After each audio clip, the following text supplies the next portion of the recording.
நபிகள் நாயகம் ஸல்லல்லாஹு அலைஹி வஸல்லம் எப்பொழுது பிரயாணம் சென்றாலும் தன்னுடன் ஒரு தோழரை அழைத்து கொண்டு செல்வார்கள். அவ்வாறு தான் ஒரு முறை இப்னு அப்பாஸ் ரலியல்லாஹு அன்ஹு அவர்களை தன்னுடன் பிரயாணத்திற்கு அழைத்து செல்கிறார்கள்.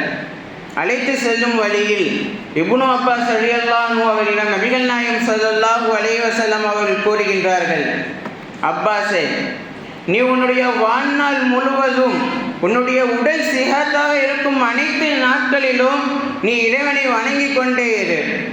உனக்கு எப்பொழுதெல்லாம் கஷ்டம் வருமோ அப்பொழுது இறைவன் உனக்கு உதவி செய்வான் என்பதாக நபிகள் நாயகம் ஸல்லல்லாஹு அலைஹி வஸல்லம் அவர்கள் கூறியிருக்கின்றார்கள்.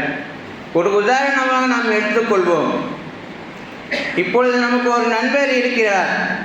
வருடம் முழுவதும் நம்மை நலம் விசாரித்து கொண்டே இருக்கின்றார்.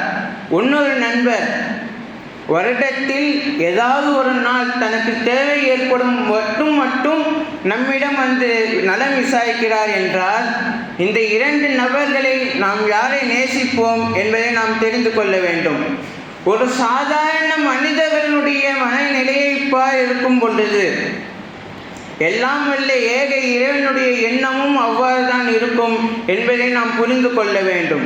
வருடம் அல்லாஹ் தஆலா இந்த ரமலானுடைய மாதத்தை நமக்கு ஒரு பயிற்சி பட்டறையாக வழங்கி இருக்கின்றான். இந்த மாதங்களில் நாம் நம்முடைய அமல்களை மேம்படுத்தி கொள்ள வேண்டும். நம்முடைய எல்லா விதமான பண்புகளையும் உயர்த்தி கொள்ள வேண்டும். நம்முடைய இதயத்தை இறைவன் பக்கம் நெருக்கிக் கொள்ள வேண்டும். எனவே தான் இறைவன் வருடம் நமக்கு இந்த ரமலான் மாதத்தை அருளி இருக்கின்றான்.